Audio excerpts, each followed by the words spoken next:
ang 819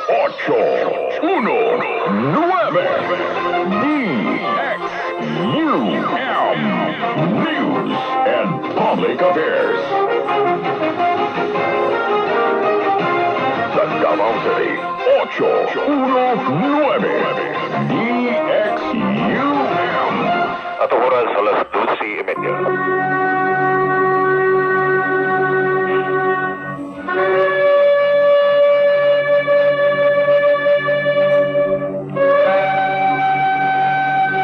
Shalom Alaikum, maayong hapon na sa pinagdanaran. So, hindi pa welcome to the Balik Hebrew program din sa DXUM Radio Kay 819 kHz sa oras alas 12:30 ang tudala oras sa atong Lunes ang sa adlaw Sabado. Kini si Mori Azaria Gilbert Minyon sa Pacific Lawak, Engineer Ronel Andres sa Roy Johnson Station Manager. Magatimbaya kaning tanan 0929-311-3484. Kay gisunan kaninyo abot mapils tong online classes. Ang atong online classes gipahigayon matag Miyerkules sa gabi o Sabado usab sa gabi sa alas 7. So bapong adlaw Bisrat Hashem aduna kitay online classes no sa alas 7 o sa matag Sabado ang atong discussion kini nagaisgot may tungod sa halakha for the nations or laws for humanity, and sa itong Miyerkules mao ang kasidot which is how to live with a refined character traits. Unsaon nga kita manginabuhi nga dili ta mga masuk-anon nga tao, dili ta siloso, dili ta mapanganduyon nining kalibutana, dili ta lustful, kita mga modest nga tao, unsaon nga mahimot ang modest, o dili ta mga chismoso, dili ta naga-engage sa mga pagdaot sa uban, o pagbaton o mga moral and ethical virtues, and also intellectual na virtues. Okay, so ato nang ginaisgutan sa matag Miyerkules sa gabi o ginguman sa ato ang first hour 8 to 9 sa matag Saturday morning services. So ugba po ang lawas alas 8 madunggan usab ninyo now ang ato ang Torah class about Hasidot. Ugma po ang adlaw alas 8 sa butang sa alas 9. Okay, and then naka-online ako sa oras alas 10:30 Bisrat Hashem hangtod alas 11 pasado. Now, alang sa Torah Parasha discussion. Okay, dahil salamat. And by the way, alang sa matagusan nga naadri sa palibot lamang sa Davao, doon ay special service karong Domingo sa alas 9 sa buntag. Special service o tungod diana walay service sa Tagum City. Wala kitay service sa Tagum City ato na nang na-announce og Marisyom karong August 3. And by the way, August 2 sa gabi magsugod ang Tisha B'Av fasting now in the memory of the fall of the two temples. And mo-end usab sa alas 12 sa Udto. Daghang salamat no, alas 12 sa Udto sa Domingo. So naatay service sa Tagum no, despite nga na tungod kay atong ang gathering session kay gayon sa Sabado sa gabi. Okay, no, there is a Domoy in connection sa Tisha B'Av fasting day. Okay, mga kigsunan, now, sa nangagita mga sipya, atong ikaisgutan ang kagawasan or freedom, which is kirut in Hebrew, and we can find that the term freedom is quite different to the definition of the common people. Tungod kay, para nila ang freedom, mao ang ilahang gate pass to do what they want. Kung sa ilang gusto, may ilang himuon, ilahang buhat-buhaton, which is not true. The true essence of freedom is we are free from all oppression, enslavement, so that we can serve Hashem without any constraint or any obstacles or hindrance.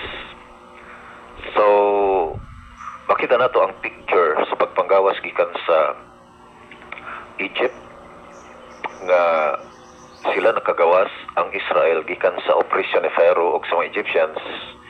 And then 50 days after the Torah was given, which is the yoke of heaven. So mo kadto ang kumbaga finality sa freedom.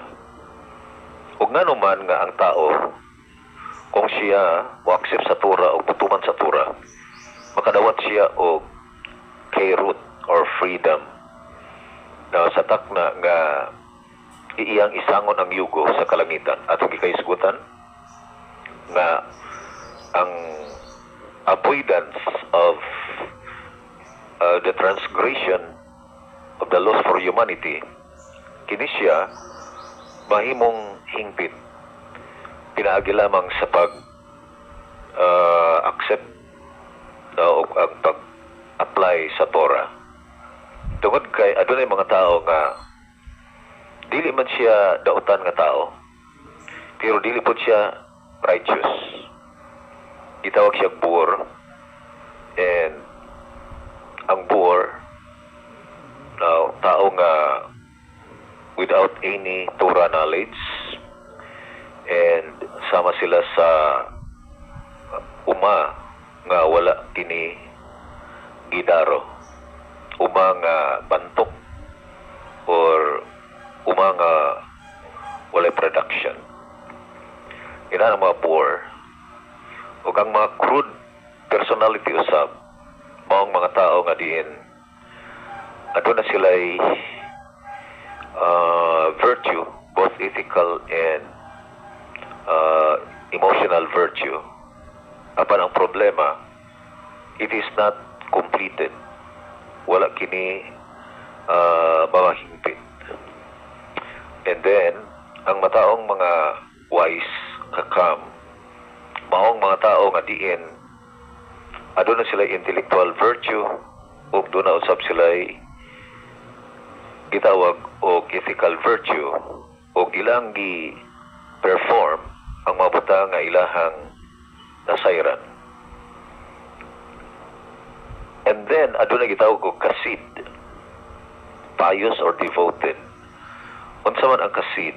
Ang kasid or devoted or pious person, mao mga tao nga diin ang ilahang level of knowledge and ang ilang mga intellectual virtues mas mubo ikumparar sa ilahang mga actions or sa ilahang performance.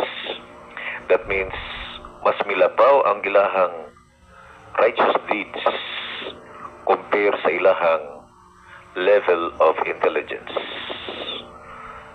Okay? Kaya doon ay mga tao sab nga manggialamon kayo pero wala siya action.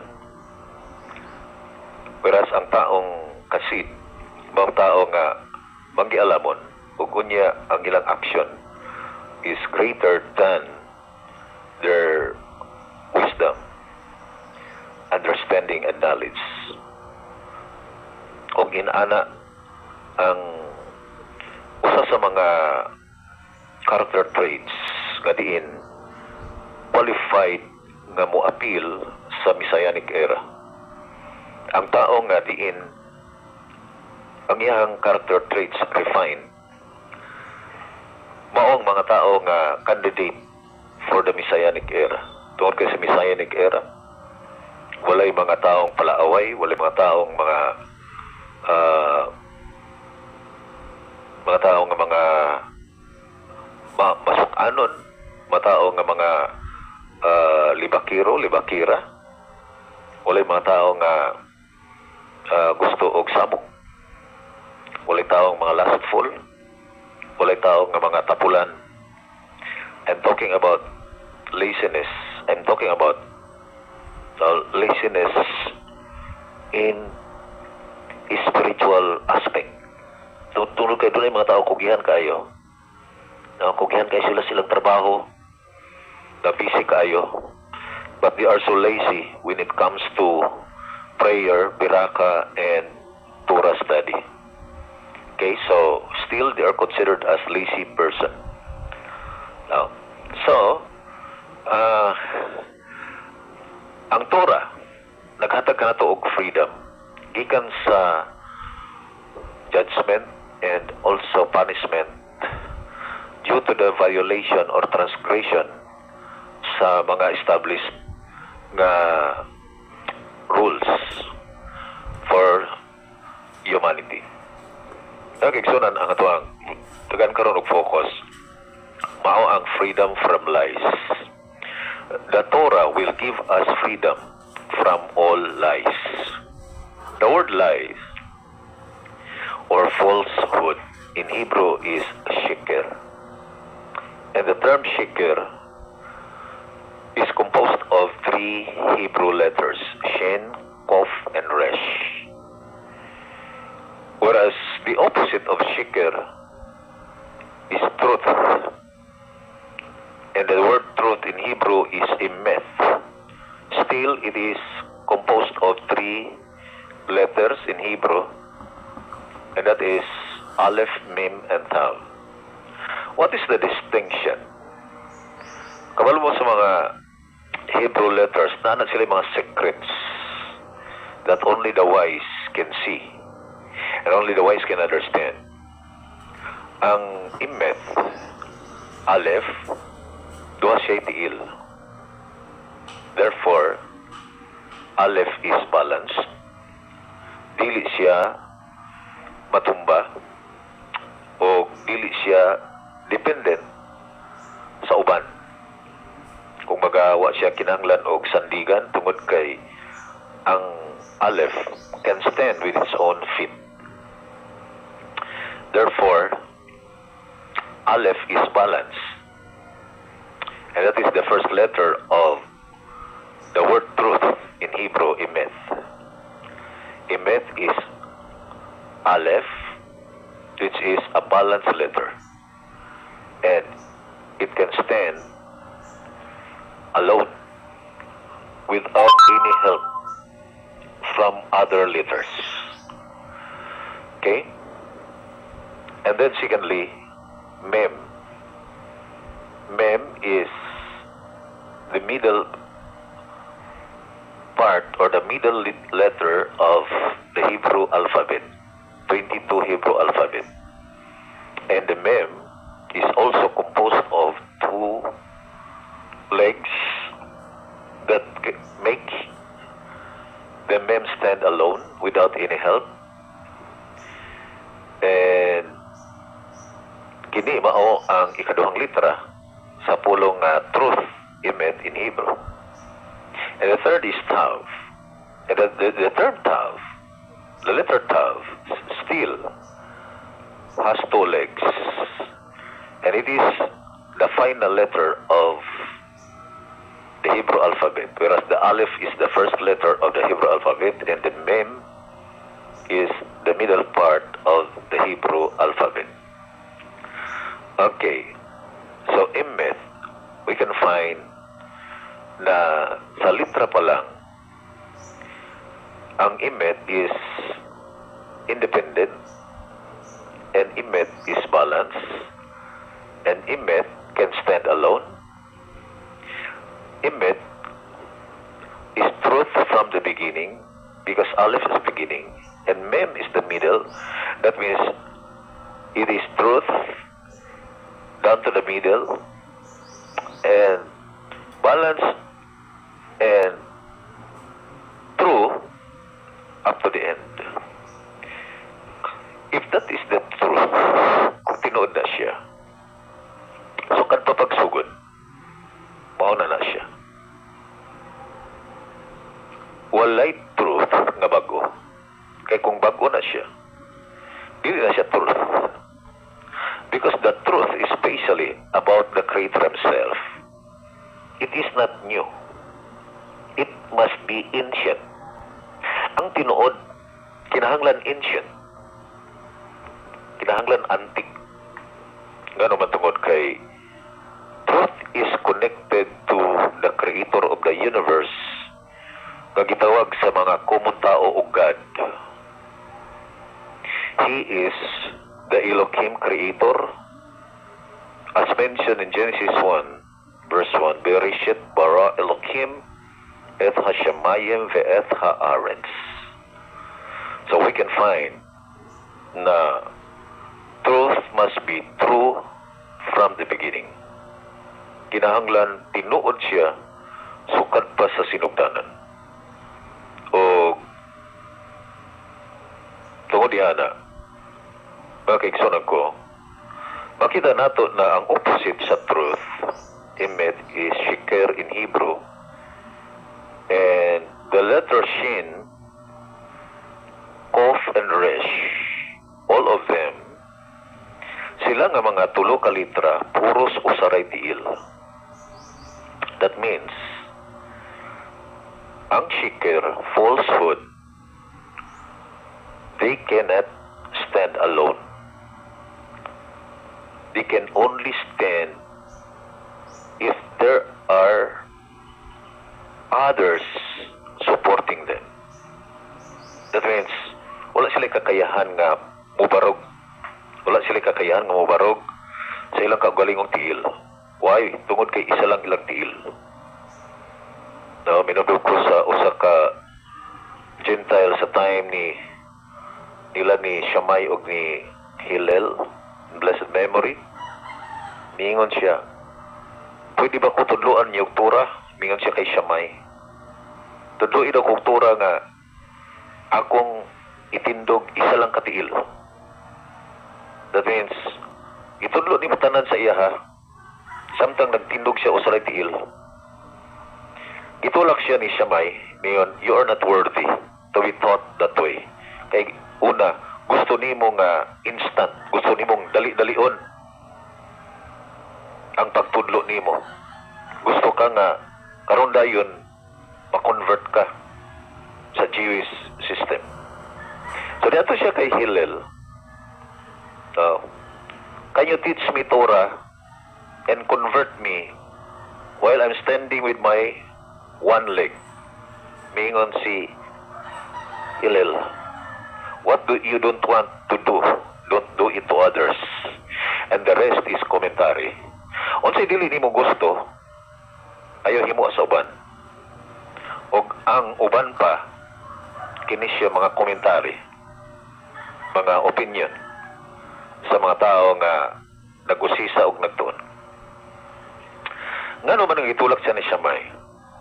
Tungod kay ang pagtindog sa usalay tiil, it's an expression of rushing or nagdali-dali.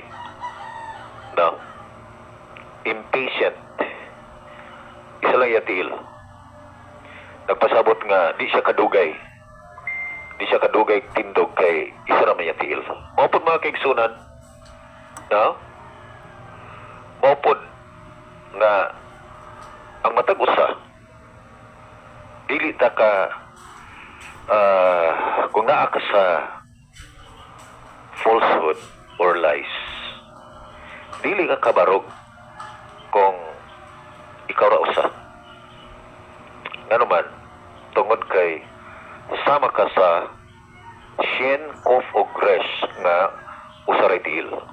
Ingon ana ang lies, ingon ana ang false, cannot stand with its own legs, cannot be proven, or dili pwede siya nga tindugan. Whereas ang truth, it must be balanced, it can stand alone, and truth must be ancient from the beginning to the middle up to the end. It remains the truth even up to the end. Magpabilin nga siya tinuod, bisan pa man siya, hangtod sa kaangturan. Tungod kay truth siya. In the book of Psalms 119, verse 162, it says, Rosh Devarka Imeth. That means, since from the very start, since from the very beginning, your word is truth. And Devarka in Hebrew, which is Imeth, is no other than the Torah. Okay. Once you accept the Torah, you shall be free from falsehood and lies. Ikaw makabaton og freedom from lies and falsehood, which is introduced and invented by the religions of the nations outside Israel, which is forbidden for the nations to do. Ang pag-create og new religion, kini siya ginabawalan sa Torah. Ngano man tungod kay mao kini ang source sa falsehood. In the book of Deuteronomy 4 verse 2, do not add nor subtract or diminish from the word that I have commanded you. What was that word that he has commanded? It's the Torah.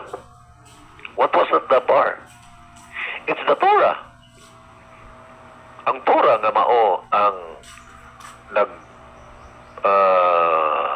hatag sa detalye nga obligation sa tao what to do on earth. What to do in the Olam Hazeh. What to do in this life. Daga mga tao, wa sila kabalo. Nganong naa sila diri? O sila kabalo. Pag-unsa sila diri? O silang buhaton. O tungod kay wa sila kabalo, mahinungdan. Diduol sila mga relihiyon.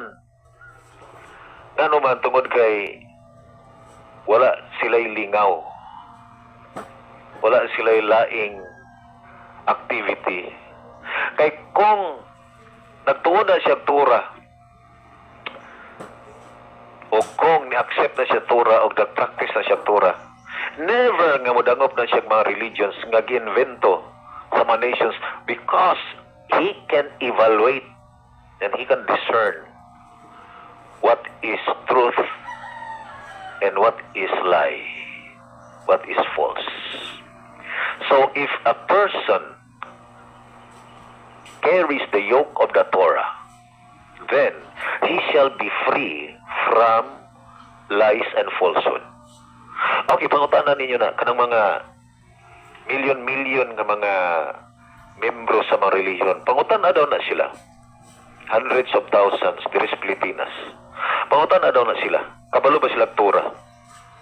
Very sad, even the term Torah, they don't even understand. In fact, when you ask them, perhaps that will be the very first time that they heard about the term. And that's why they cannot answer you. Why? Because they don't know what is Torah. So it is a sign that even the terminology itself is not understood by them. Therefore, the very essence of the term, Torah, still hidden to them. But they have the form of religion. So, makita na ito mga kaigsunan na ang freedom na kini dulot sa Torah, kay root, kini makahatag nato og kagawasan gikan sa tanang mga pakak. You can only identify lies and falsehood if you have the Torah. If you know the Torah. Malagi nga, unsa man yung pagkabalo nga piki na nga wala magkakabalo sa genuine. First, you must know the genuine. And you are accustomed to it. Accustomed ka sa genuine. Mo ni ang genuine, mo ni ang Torah. Nagtudlo ang Torah, si Hashem lang, ang creator, siya lang usa. Before He created the heavens and the earth, and even after He created the heavens and the earth from nothing into something, that is His mi'ain, or in the Latin term, ex nihilo, that is from nothing to something. He only used the 22 combined Hebrew letters as the elements of creation. Gigamit lamang niya ang 22 letters sa Hebrew. Ingon nga, mao ang iyahang elements of creation. Mao ang iyahang material sa iyang pag-create.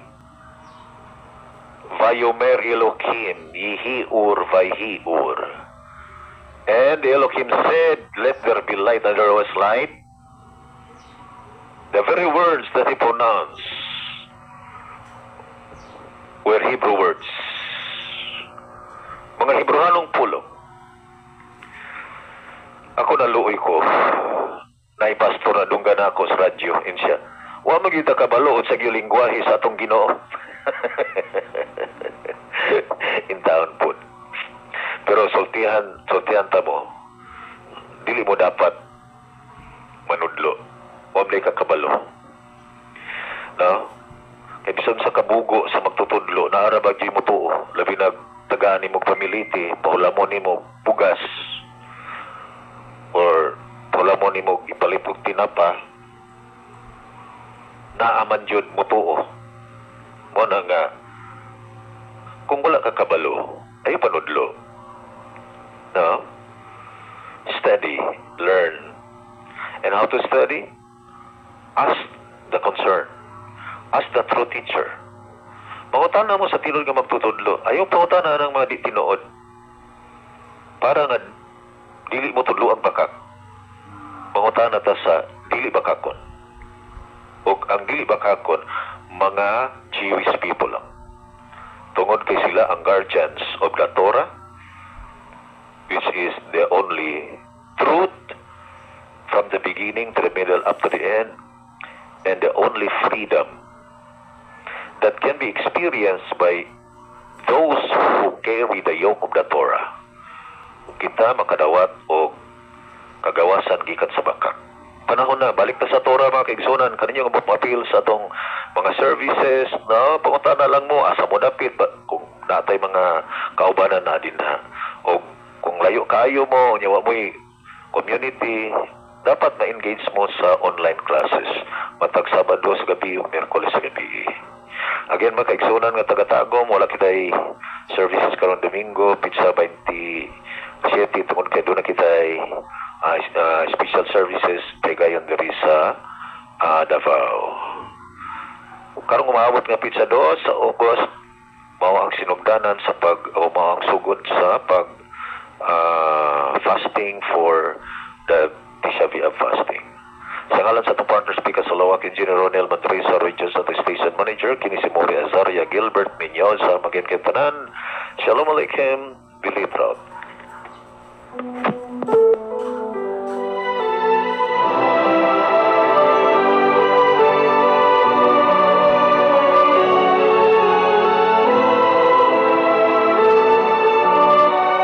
Ang oras